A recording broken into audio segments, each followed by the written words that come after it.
So hello friends, स्वागत है आप सभी का यूपी की कुछ खास खबरों में। देश दुनिया की भी कुछ अहम खबरें हैं, वेदर अपडेट है, फ्री राशन की भी जानकारी है। इसके साथ ही यूपी के किस जिले में बनेगा जेवर से भी बड़ा एयरपोर्ट, और साथ ही आपको बता दें बुजुर्ग और दिव्यांगजनों के लिए सरकार ने लाई है बड़ी खुशखबरी। इसके बारे में जानेंगे। बुढ़ापे में मिलेगा 10,000 रुपए महीने पेंशन, ये किसको मिलेगा ये भी आपको बताएंगे। और किसानों को सरकार दे रही है 3,000 रुपए प्रति माह, इसके बारे में भी अपडेट आपको बताएंगे। 30 सितंबर तक आप जरूर करा लीजिए आधार का सत्यापन। इसके साथ ही आरबीआई के द्वारा एक बड़ी जानकारी सामने आई है जिसके बारे में हम आपको बताएंगे। और अगर आपको भी एसबीआई जैसे बड़े बैंक में नौकरी करनी है तो आवेदन करने के लिए क्या क्या करना होगा, कहां पे नौकरी निकली है, ये भी बताएंगे। तो ये वीडियो काफी खास होने वाला है, बने रहिएगा आप हमारे साथ, जानेंगे एक एक खबरें विस्तार से। तो चलिए शुरू करते हैं। दोस्तों आपको बता दें, अब क्रेडिट कार्ड की मदद से कर पाएंगे आप यूपीआई पेमेंट। पीएनबी, यूबीआई और इंडियन बैंक के ग्राहकों को सबसे पहले मिलेगी ये सुविधा।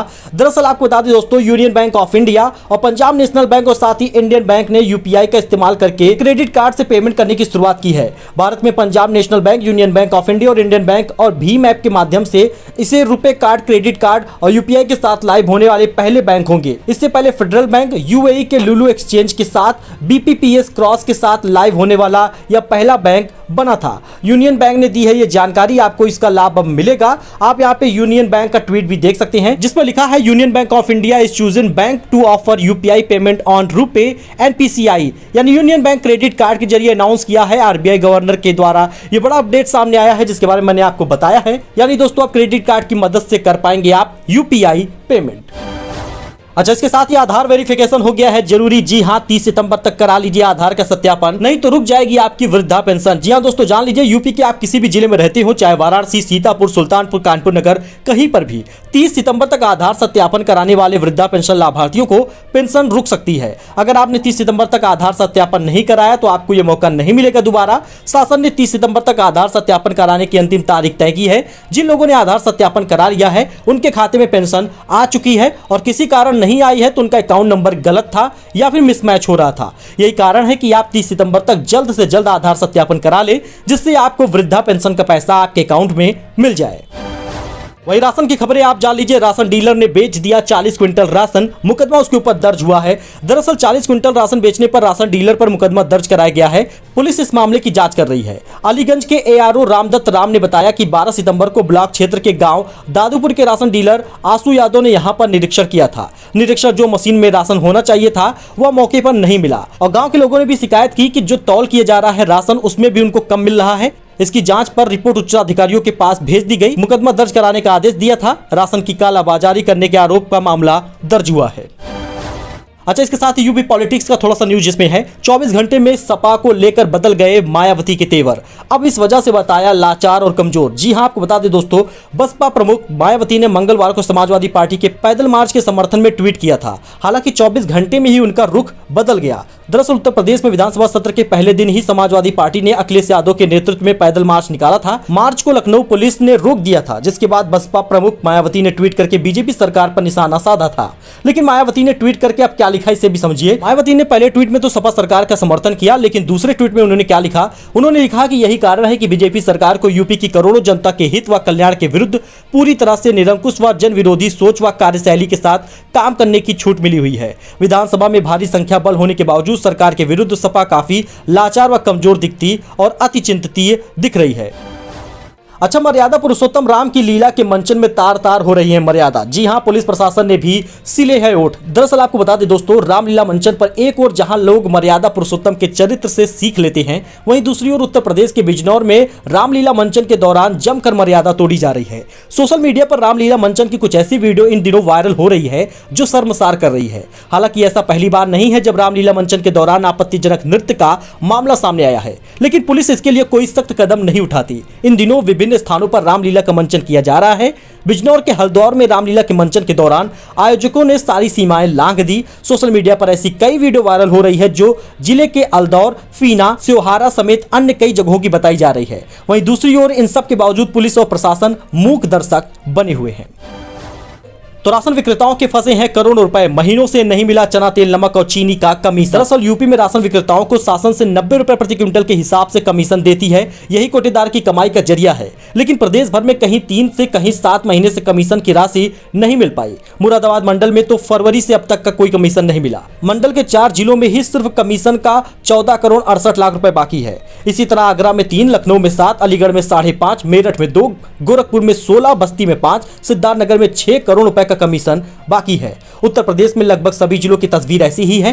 कमीशन न मिलने के कारण कुछ जगहों पर कोटेदारों के लिए दुकानों का किराया निकालना भी भारी पड़ रहा है। प्रदेश भर में जिला स्तर पर कोटेदार अपनी समस्या बता चुके हैं। राशन डीलर एसोसिएशन के पदाधिकारियों का कहना है कि राशन उठान से लेकर राशन की बर्बादी पर होने वाले खर्च वे अपनी जेब से कब तक उठाएंगे। फिलहाल आपका क्या मानना है, कमेंट करके जरूर बताएं। अच्छा, इसके साथ ही अगर आप एसबीआई में नौकरी करना चाहते हैं तो जी हां, एसबीआई में एक बड़ी रिक्वायरमेंट निकली हुई है। नवरात्रि से पहले भारतीय स्टेट बैंक ने निकाला है 6,681 के पीओ और क्लर्क पदों की भर्ती। ग्रेजुएट वाले कर सकते हैं आवेदन।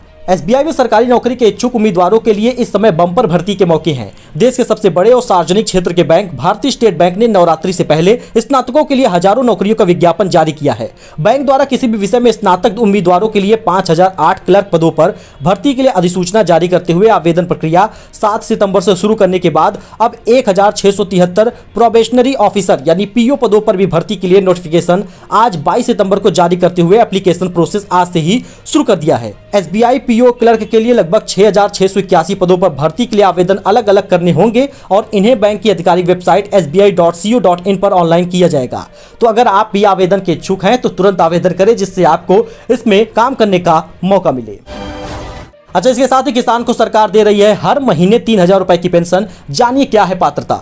दरअसल देश में किसानों की आय में बढ़ोतरी करने के लिए भारत सरकार नई योजनाओं का संचालन कर रही है। ऐसे ही कई योजना है। इन योजनाओं का उद्देश्य किसानों को आर्थिक सुरक्षा प्रदान करना है। इसी कड़ी में आज हम आपको भारत सरकार की एक बेहद महत्वाकांक्षी स्कीम के बारे में बताने जा रहे हैं। जी हाँ, मानधन योजना है। भारत सरकार की प्रधानमंत्री किसान मानधन योजना में केवल देश के छोटे और सीमांत किसान ही आवेदन कर सकते हैं। इसके अलावा जिन किसानों के पास 2 हेक्टेयर उससे कम कृषि योग्य भूमि है, वह लोग भी पीएम किसान मानधन योजना में आवेदन कर सकते हैं। प्रधानमंत्री किसान मानधन योजना में आवेदन करने के लिए आपकी आयु जो है 18 से 40 वर्ष के बीच होनी चाहिए। इस स्कीम के अंतर्गत अगर दुर्भाग्यवश किसी किसान की मृत्यु हो जाती है तो इस स्थिति में किसान की पत्नी को 1500 रुपए की पेंशन हर महीने दी जाती है। इस स्कीम में आवेदन करने के लिए आपको नजदीकी जन सेवा केंद्र पर जाना होता है। प्रधानमंत्री किसान मानधन योजना में आवेदन करते समय आपके पास कुछ दस्तावेज का होना जरूरी है और ये दस्तावेज में आपका आधार कार्ड, पहचान पत्र, आयु प्रमाण पत्र, आय प्रमाण पत्र, खसरा खतौनी, पासपोर्ट वगैरह लगता है।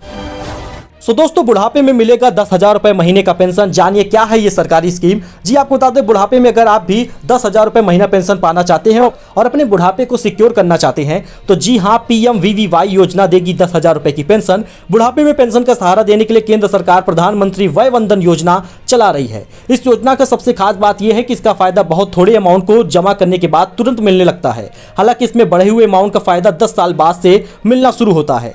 कितना मिलता है फायदा? सरकार की तरफ से चलाई जा रही इस स्कीम की डेडलाइन 31 मार्च 2023 तक की है। एक बार इस योजना से जुड़ने पर आप इसका फायदा 10 साल तक के लिए उठा सकते हैं। सबसे खास बात यह है कि अगर आप इसमें पैसा डालते हैं तो आपको टैक्स बेनिफिट भी मिलता है। योजना में आपको 7.4% के हिसाब से इंटरेस्ट रेट मिलता है, जो अभी तक किसी में नहीं दिया जा रहा। कितना करना होगा इन्वेस्टमेंट? आपको बता दें, भले ही यह योजना सरकारी है लेकिन फिर भी इसमें आपको पैसा जमा करना होता है। आपको बता दें, इस योजना में 15 लाख रुपए जमा करने होंगे, जिसके बाद आपको मंथली इसमें 10,000 रुपए की पेंशन का फायदा मिलेगा।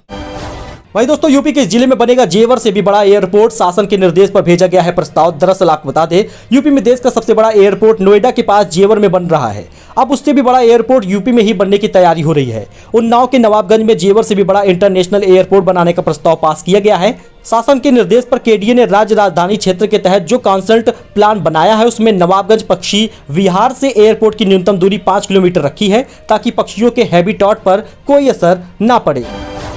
तो यूपी वेदर अपडेट जान लीजिए। अगले 24 घंटे में प्रदेश के बड़े इलाकों में जमकर होगी बारिश। 3 जिलों में ऑरेंज अलर्ट जारी किया गया है। मौसम विभाग के ताजा अनुमान के माने तो अगले 24 घंटे में प्रदेश के ज्यादातर जिलों में जमकर बारिश हो सकती है। पूर्वी यूपी से लेकर पश्चिमी यूपी, बुंदेलखंड के कई जिलों में बारिश की संभावना जाहिर की गई है। और 3 जिलों में कहीं कहीं पर भारी से भारी बारिश की चेतावनी जारी की गई है। मौसम विभाग ने जिन जिलों में भारी बारिश की संभावना जाहिर की है वो जिले हरदोई हैं, कानपुर नगर हैं। इन जिलों के आसपास के इलाकों में भी कहीं कहीं भारी बारिश हो सकती है। मौसम विभाग ने इन दोनों जिलों के लिए ऑरेंज अलर्ट जारी किया है। सो दोस्तों मिलते हैं अगले वीडियो में नई जानकारी के साथ। आपको ये वीडियो कैसा लगा एक कमेंट जरूर कीजिएगा, वीडियो को लाइक कीजिएगा, चैनल अभी तक सब्सक्राइब ना किए हो तो सब्सक्राइब कर लीजिए, जिससे हर जानकारी आपको मिलती रहे सबसे पहले। मिलते हैं अगले वीडियो में, तब तक के लिए धन्यवाद।